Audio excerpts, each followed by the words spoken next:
सभी साधनाओं में ये सभी नियम जरूरी। जानिए, देखिए वीडियो अंत तक। जो साधनाओं में सफलता नहीं मिलती है, कोई भी साधना हो, राजसी, सात्विकी, तामसी, ये नियम सभी जरूरी हैं सभी साधनाओं में। इसलिए आपको पूरा वीडियो देखना चाहिए। यदि आपने हमारा चैनल अभी तक सब्सक्राइब नहीं किया है तो लाल वाली बटन दबा के और घंटी बजा देना चाहिए। आपको कोई शुल्क एवं चार्ज नहीं कटेगा। आप हमारे वीडियो को फेसबुक पर, व्हाट्सएप पर, ट्विटर अकाउंट के माध्यम से और इंस्टाग्राम पर अधिक से अधिक शेयर करें। जहाँ जहाँ शेयर कर सकते हैं वहाँ शेयर करें। लाइक और कमेंट करना भी आपका धर्म है। दुनिया में जिसका कोई नहीं, मैं उसका हूँ। अगर आपको अपनों ने धोखा दिया है, यदि आपको परायों ने धोखा दिया है, तो आप एक बार मुझे अवश्य आजमाएं। हमारा मोबाइल नंबर है 9305 63 71 73। इसी नंबर पर संपर्क करें। हमसे बात करने का टाइम भारतीय टाइम के अनुसार दिन में दोपहर 12 बजे से 2 बजे के बीच का है। अगर आप सच्चा, पवित्र, निस्वार्थ दिव्य प्रेम पाना चाहते हैं अथवा सच्चा, पवित्र, निस्वार्थ दिव्य प्रेम देना चाहते हैं तो आपका स्थान मेरे लिए मेरे प्राणों से भी करोड़ों गुना ऊपर होगा। मेरे प्रिय भाई बहनों, मैं राष्ट्रीय अध्यक्ष कृष्णा दल आप सबसे निवेदन करता हूँ, यदि आप मानवतावादी हैं अथवा आप सनातनी हैं तो मुझसे ज़रूर जुड़ें। अगर आप में योग्यता हुई तो मैं आपको पदाधिकारी भी बनाऊंगा अपने संगठन में, कृष्णा दल में। ये कृष्णा दल हमारा, आपका सबका एक परिवार है। आप देश विदेश में, विश्व के किसी भी कोने में रहते हैं, किसी भी जाति धर्म से हैं, कोई दिक्कत नहीं। आप हमारे दिए हुए ज्ञान से भरपूर लाभ उठा सकते हैं। और मैं आपको बता दूं, देखिए साधनाओं में, सभी साधनाओं में ये नियम जरूरी है। जैसे ब्रह्मचर्य व्रत सभी साधनाओं में रहना होता है। भूमि शयन, एक टाइम भोजन, और भी आपको बता रहा हूँ नियम अभी तो। और शाकाहारी भी सभी साधनाओं में रहना पड़ता है, चाहे आप तामसी साधना ही क्यों ना करें, लेकिन फिर भी आपको साधना काल में शाकाहारी रहना पड़ता है। जो तामसी साधना होती है उसमें मांस, मंदरा वगैरह जो है उन शक्तियों को चढ़ाया जाता है, लेकिन खुद नहीं खा सकते, खुद नहीं पी सकते शराब। जो तामसी साधना कर रहे हो, ये बता दूंगा आपको। तो और भी नियम बता रहा हूँ, सुनिएगा। और जो ज़रूरी नियम है, अगर ऐसे सभी नियम अपना लिए तो सफलता 100%, 1000% सफलता मिलेगी, सभी नियम अगर अपना लिए। लेकिन उससे पहले मैं बता दूं कि एक सुदर्शन पर मुझे पता चली थी कहानी 5 अप्रैल को शाम को 9:30 बजे, यानी 9 से 9:30 के बीच में, कि किसी लड़की को मतलब लवजियात का शिकार बनाया किसी जिहादी ने संभाजी नगर में। तो उसको पहले मतलब बता रही थी कि उसने गलत सलत काम किया, फिर कहा कि मैं तेरे साथ विवाह करूंगा, फिर झूठ मूठ का विवाह कर लिया। फिर उसने कहा कि काजी नहीं, ऐसी बातें गढ़ रही थी। ये बताइए, पहले का आंख फूट गई थी तेरी कि तू जिहादी के साथ क्या कर रही है, जिहादी के साथ घूम रही है, जिहादी से। भाई उसने तो वही किया जो उसकी कुरान में लिखा है, जो उसने पढ़ा है, जिहाद करना। लेकिन तेरी क्या आंख फूट गई थी। ऐसी सुअर की बच्चियों को तो फिर कह रही थी कि पुलिस वालों ने मेरा ध्यान नहीं दिया। ठीक किया पुलिस वालों ने ध्यान नहीं दिया ऐसे लोगों को, क्योंकि ऐसी सेक्युलर सुअरी जो होते हैं उनका ऐसा ही होना चाहिए। आपको बता दूं,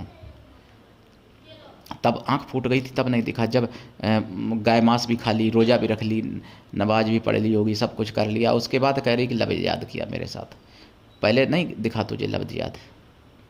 तो देखिए, उनके जो दीन में है, जो उनके कुरान में लिखा है आसमानी किताब में, वो वही कर रहे हैं, उससे अलग तो कुछ कर नहीं रहे।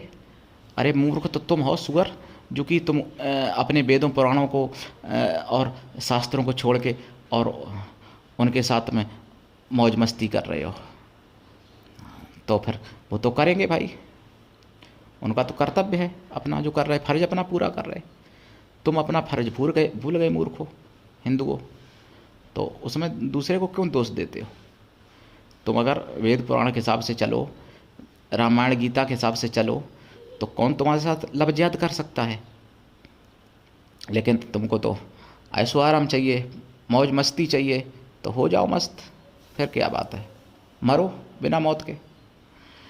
और दूसरी बात आपको बता दूं, उनके बारे में मुझे कुछ कहने का अधिकार ही नहीं है, क्योंकि भाई आदरणीय हैं, माननीय सुप्रीम कोर्ट जो यूपी में मदरसा अवैध मदरसों पर यानी कार्रवाई होनी थी, जिसमें साफ तौर से है कि वो 13,000 मदरसे दोषी हैं और उनका मतलब खाड़ी देशों से पैसा आया और वो पैसा गलत कामों में खर्च हुआ, अनैतिक कार्यों में, जो भी है जैसा भी है, उस पर प्रयागराज हाई कोर्ट ने भी ऑर्डर दिया था और योगी जी का भी था।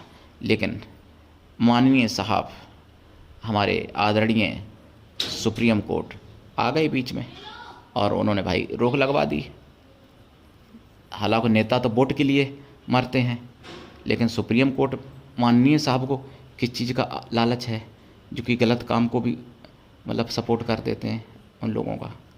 वो किसके लिए हैं क्या, मैं उनके बारे में कुछ नहीं जानता भाई, नहीं कह सकता, क्योंकि हमारे पूरे सर्वोच्च न्यायालय के माननीय साहब हैं। पता चले मुझे भी फांसी आंसी कहीं दे दें तो फिर तो उनके बारे में क्या कहना है भाई। बस यही कह सकता हूँ कि आदरणीय की बहुत लीला है निराली। आदरणीय दया दृष्टि बनाए रखें थोड़ा सनातन पर भी, सनातन का भी थोड़ा साथ दे दें हमारे आदरणीय साहब माननीय। आतंकवादियों के लिए तो रात के 2 बजे 12 बजे भी सुप्रीम कोर्ट खुल जाता है। थोड़ा सनातन पर भी कृपा दृष्टि बनाए रखें भाई, और क्या, और मैं उनके बारे में क्या कहूँ। आप भी जो समझ में आए वो भाई कह सकते हो। आप आदरणीय साहब हैं, स्वतंत्र हो, आप कह सकते हो आदरणीय साहब की क्या, वो तो सच को मतलब गलत को सही भी कर सकते हैं और सही को गलत भी कर सकते हैं भाई, सुप्रीम पावर है उनके पास। तो ये चीज़ें हो रही हैं। ये क्यों ऐसा हो रहा है? मदरसों पर उन्होंने कार्रवाई रोकवाई क्योंकि हिंदुओं में एकता नहीं है, हिंदू संगठित नहीं है। कोई सेक्युलर हिंदू हैं, सुअर हिंदू हैं, कोई सियार हिंदू हैं, कोई भैंसा हिंदू हैं, कोई कुत्ता हिंदू हैं, ना जाने क्या क्या है हिंदुओं में। तो इसलिए जो शेर हिंदू हैं भाई थोड़े संगठित हैं, तो उनमें भी कभी कभार ईंचातानी पड़ जाती है। इसीलिए तुम्हारा ये हाल है हिंदुओं कि अच्छी बातों का तुम्हारा कोई सपोर्ट नहीं करता और वहाँ पर गलत बातों का भी सपोर्ट, वहाँ पर गलत नियमों का भी सपोर्ट करते हैं लोग। नहीं तो नेताओं को तो चलो जी ये कह देंगे कि नोट मतलब वोट के लिए भाई मरते हैं नेता और नोट भी मिलता है। और सुप्रीम कोर्ट को क्या दे देंगे, 13,000 मदरसे जो कि सुप्रीम कोर्ट ने रोक लगवा दी अवैध मदरसों पर उनको, और बिना स्वार्थ के कोई कुछ करता नहीं है। ये भी बात समझ लो आप, बिना स्वार्थ के तो कोई किसी से बात भी नहीं करता है, और उन्हें इतना बड़ा एक्शन ले लिया माननीय हमारे आदरणीय साहब ने। तो फिर अब आप समझ लो आगे, हमको नहीं पता, हम तो अनजान हैं भाई, आप सब लोग हमसे ज़्यादा समझदार हैं। तो अब आइए नियम की बात।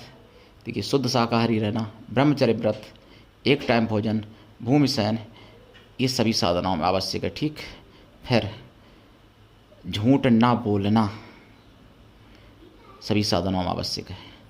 मन से भी ब्रह्मचारी व्रत रखना, ब्रह्मचर्य व्रत मन से भी, ये नहीं कि तन से कुछ नहीं कर रहे, मन तो जा रहा है गलती सलती जगह, गलत जगह, तो फिर क्या ब्रह्मचर्य व्रत रहेगा तुम्हारा।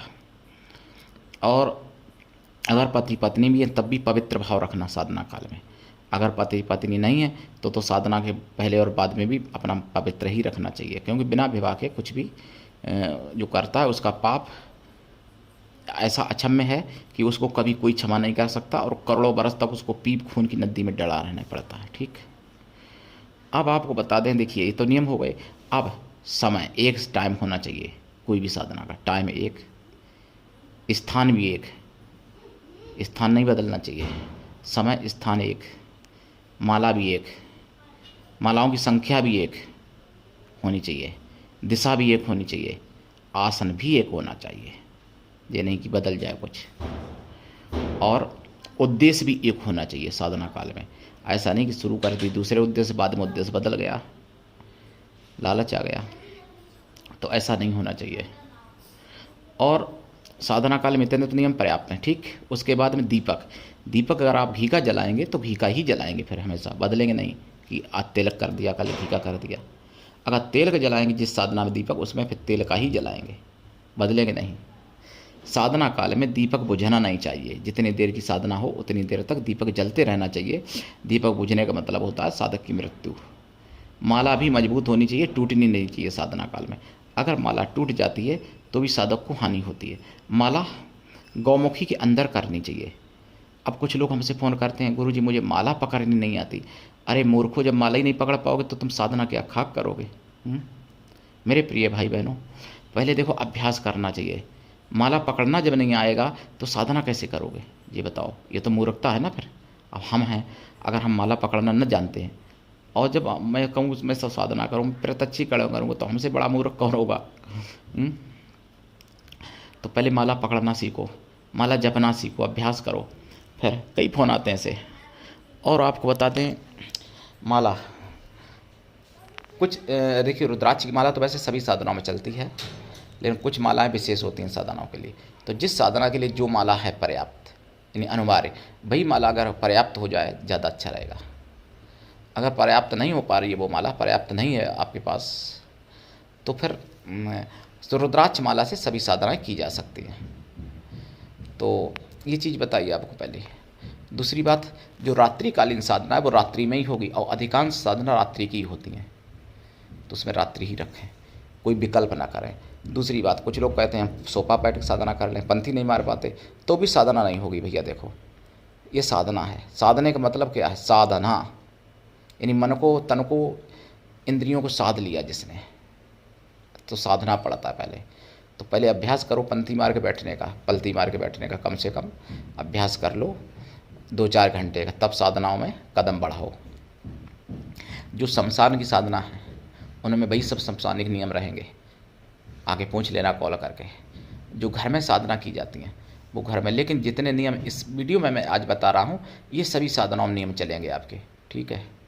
साधना काल में आपको देखिए, जो सात्विकी साधना है उनमें स्नान, और राजसी साधना में स्नान जरूरी है, और तामसी साधना में भी स्नान जरूरी है, लेकिन राजसी और सात्विकी साधना में आपको सेंट भी इस्तेमाल करना चाहिए, और तामसी में भी कर सकते हो, नुकसान नहीं है, लेकिन राजसी और सात्विकी में ज़रूरी है। और फूल साधना में अगर चढ़ाते हैं तो फूल अपने हाथ के तोड़े हुए ताज़े फूल होने चाहिए, नहीं तो फिर फूल के जगह पे अच्छत यानी चावल चढ़ा दें। ये नहीं कि बासा फूल चढ़ा रहे तो उससे साधना का फल नहीं मिलता है। और साधना काल में 1 लोटा जल जरूर अपने पास रखना चाहिए, जल रखना चाहिए, दीपक रखना चाहिए, फूल अच्छत अगर चढ़ा दो फूल ना मिले। और साधना काल में मिष्ठान का भोग जरूर लगाना चाहिए, कोई भी साधना हो, तामसी राजसी सात्विकी, मिष्ठान समय चलेगा। कोई भी मिठाई हो, चीनी के दाने, मिश्री भी चल सकती है। मेवाओं का भोग जरूर लगाना चाहिए, कोई भी साधना हो। मेवा में किशमिश ले लो और कोई मेवा ले लो, जो हो समय के अनुसार मिल जाए आपको। फल का भी भोग लगाना चाहिए, लेकिन तामसी साधना में आपको नींबू भी चढ़ाना पड़ता है, नींबू जायफल भी। जायफल राजसी साधना में भी चलेगा, और लौंग साधना में, लौंग का जोड़ा हर साधना में देना चाहिए देवी देवताओं को, लौंग। और जो भोजन करोगे आप, वो भोग भी देवता को लगाना चाहिए जिसकी आप साधना कर रहे हो, ताकि बाद भोजन करो। और जल का भी भोग लगाना चाहिए देवताओं को। और जो कलश यानी जो लोटा रखोगे आप साधना में, तो वो एक तो देखो कलश रखना चाहिए, कलश स्थापित रखो, वो हमेशा रखा रहे जितने दिन की साधना हो। और जो लोटा, 1 लोटा पानी रखोगे जल, वो आप देवताओं को चढ़ाओगे। साधना पूरी होने के बाद खुद भी पी सकते हो और किसी पेड़ पर भी चढ़ा सकते हो, अपने घर में छिड़क भी सकते हो, उसका कुछ भी उपयोग कर सकते हो, ठीक। प्रसाद भी खुद खा सकते हो। दीपक इस हिसाब से रखो कि बुझे नहीं साधना काल में, क्योंकि अनिष्ट होता है दीपक अगर बुझता है तो। और माला, देखिए माला अनामिका उंगली, जिसको रिंग फिंगर कहते हैं, अनामिका उंगली, और अंगूठे से ही पकड़नी चाहिए। कुछ लोगों को माला पकड़नी नहीं आते, बोलते मैं इससे पकड़ता, उससे पकड़ता। और गौमुखी के अंदर करनी चाहिए माला। माला का जो सुमेर का मोती होता है, जो आखिरी मोती सुमेरु का होता है, जिसमें ब्रह्मा विष्णु महेश का निवास होता है, गुरु का निवास होता है, तब वो नहीं उल्लंघन होना चाहिए, वो नहीं नांगना चाहिए, मतलब वो डकना नहीं चाहिए सुमेरु का मोती। सुमेरु को मोती जब आए पूरी 108 दाने होने के बाद तो तुरंत माला पलट लेनी चाहिए, लेकिन सुमेरु को मोती नहीं ढकना चाहिए। सुमेरु को मोती ढकने से जो है दोष लगता है। माला जप करते पे माला छूटनी भी नहीं चाहिए, अगर माला छूट जाती तो भी ब्रह्म हत्या लगती है, तो इसलिए बहुत बड़ा घोर पाप होता है। तो माला जप करते पे माला छूट के हाथ से गिरनी भी नहीं चाहिए, और गौमुखी के अंदर तो करनी ही चाहिए, माला खुली नहीं करनी चाहिए गौमुखी के अंदर। तो ये सारे नियम हैं, देखिए ये कॉमन नियम है, सभी साधनाओं में चलेंगे। अगर कोई मान लो बहुत सी साधनाएं निर्वस्त्र की जाती हैं, ठीक, तब भी गौमुखी के अंदर माला तो होगी ही होगी, ये भी बात है। और साधना काल में कुछ दान पुण्य जरूर करना चाहिए। साधना काल में अपने गुरु को करो, नंबर 1, अगर गुरु है तो सतगुरु।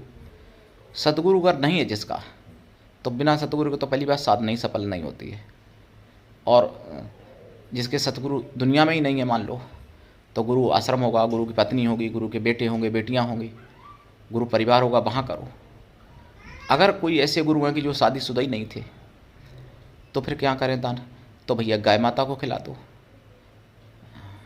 कन्याओं को खिला दो, कुछ बांट दिया करो, पक्षियों को चुंगा दो, बंदरों को खिला दो, मछलियों को खिला दो, बहुत ऑप्शन है। और साधना काल में आपको गुरु पूजन प्रत्येक साधना में करना चाहिए, गणेश पूजन प्रत्येक साधना में करना चाहिए आपको, और साधना काल में आपको इष्ट पूजन भी प्रत्येक साधना में करना चाहिए। जो आपका इष्ट है, इष्ट वो कहलाता है जिसको हम सबसे ज़्यादा मानते हैं, देवता को या देवी को, चाहे कोई भी इष्ट हो। किसी के इष्ट कोई प्रेत भी हो सकता है, किसी के इष्ट हनुमान हो सकते हैं, किसी का इष्ट भगवान राम हो सकते हैं, कोई भी हो सकता है, माता हो सकती हैं। इष्ट पूजन है। फिर कुल देवता का भी पूजन करना चाहिए। कुल देवता किसी के 1 होते हैं, किसी के 2, किसी के 4 भी होते हैं, कुल देवी कुल देवता, उनका भी पूजन करना चाहिए। फिर आपके क्षेत्रपाल भैरव, उनका पूजन करना चाहिए ताकि विघ्न बाधा कोई ना आए साधना में। और गुरु के बाद में गणेश जी का तो होता ही है विघ्न नाशक पूजन। और इधर उसके बाद क्षेत्रपालों का पूजन हो गया। फिर 9 ग्रहों का पूजन जरूर कर देना चाहिए, और 10 दिक्पालों का भी पूजन करना चाहिए साधना काल में। फिर अष्ट वसुओं का भी पूजन कर देना चाहिए। भूमि पूजन भी करना चाहिए जिस भूमि पर आप साधना कर रहे हो, और आसन का भी पूजन करना चाहिए जिस पर आप बैठे हुए हो आसन पर। ये सब पूजन नॉर्मल पूजन होगा। कैसे होगा? आसन पे तो जल छिड़का जाता है मंत्र बोल के, कुछ नहीं तो ओम बोल दो, ओम बोल के छिड़क दो, कोई मंत्र की जरूरत नहीं, ठीक। और जो जिनका पूजन है, दीप पूजन भी होगा, दीप जलाओगे, दीप पूजन भी होगा, ताकि बाद दीप समर्पण करोगे साधना के आराध्य देवी देवता को।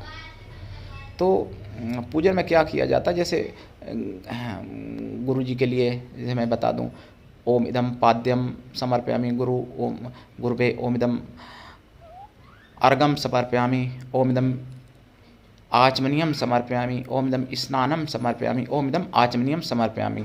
इस तरीके से सभी का पूजन होगा। उसमें अपना भावना की जाती है गुरु जी के लिए, गुरु का नाम ले लो, गणेश जी में गणेश जी का, इस तरीके से मैंने जो जो बताया उनका नाम ले लो, ठीक। फिर ये भी किया जाता है, ओम इदम गंधक्षतम सर्वभावे गंधक्षतम समर्पयामि, मतलब सबकी स्थान पे गंधक्षत में समर्पण कर रहा हूँ। तो उसमें भी जिस जिसको दोगे उसका नाम लेके। फिर उसके बाद में इदम आचमनीयम समर्पयामि, तो जिसको दे रहे हो गंधक्षत, उसी का आचमनी एक जल चढ़ा दो, इस तरीके से। ये तो सबका पूजन हो गया, गुरु से लेके, गणेश से लेके, और इष्ट देवता से लेके, कुल देवता से लेके, क्षेत्रपाल से लेके, और पितरों का भी पूजन करना चाहिए इसी तरीके से, अपने पितर देवता बोले के। एक एक सबका नाम नहीं लिया जाएगा, पितर देवता केवल बोला जाएगा, ठीक। और उसके बाद मेन जिसकी हम साधना कर रहे हैं उसका पूजन इतना हो जाएगा, जितना सबका किया उतना इनका भी हो जाएगा। उसके बाद में फिर एक्स्ट्रा उनको धूप बत्ती दिखाओगे, उनको दीपक जलाओगे, दीपक दिखाओगे। हालांकि दीप धूप गुरु जी का भी कर सकते हो, गणेश जी का भी कर सकते हो, वो आपकी मर्जी है, लेकिन मुख्य उसके बाद में उनको मिठान का भोग लगाओगे जिसकी साधना कर रहे हो। तो उसके बाद में फिर आचमनी चढ़ाओगे 7 बार। तो ये प्रत्येक साधना में ये नियम जरूरी है। और आप संकल्प जैसे लेते हैं, पहले दिन संकल्प ले लो, इस काम के लिए मैं साधना कर रहा हूँ, फिर दूसरे दिन संकल्प की ज़रूरत नहीं है, क्यों, बस इतना ले लो संकल्प पहले ही दिन कि मैं इतनी साधना कर रहा हूँ, इतना जाप करूँगा, नित्य इतनी माला करूँगा, या इतना संख्या में जाप करूँगा। इस तरीके से आपको संकल्प ले लेना चाहिए। तो मेरे प्रिय भाई बहनों, संभवतः मैंने जो नियम ज़रूरी थे वो आपको सारे नियम लगभग बता दिए हैं, और कुछ भी अगर भूल भाल होगी तो मुझे कमेंट करना, तो आगे भी नियम मैं बताऊंगा। लेकिन वैसे तो संभवतः कॉमन जो नियम है ये सभी नियम सभी साधनाओं में चलेंगे जो मैंने बता दिए आपको, ठीक है।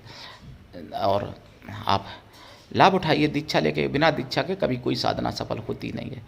आज के लिए इतना ही, धन्यवाद। जय श्री राम, वंदे मातरम, जय सनातन, जय हिंदू राष्ट्र।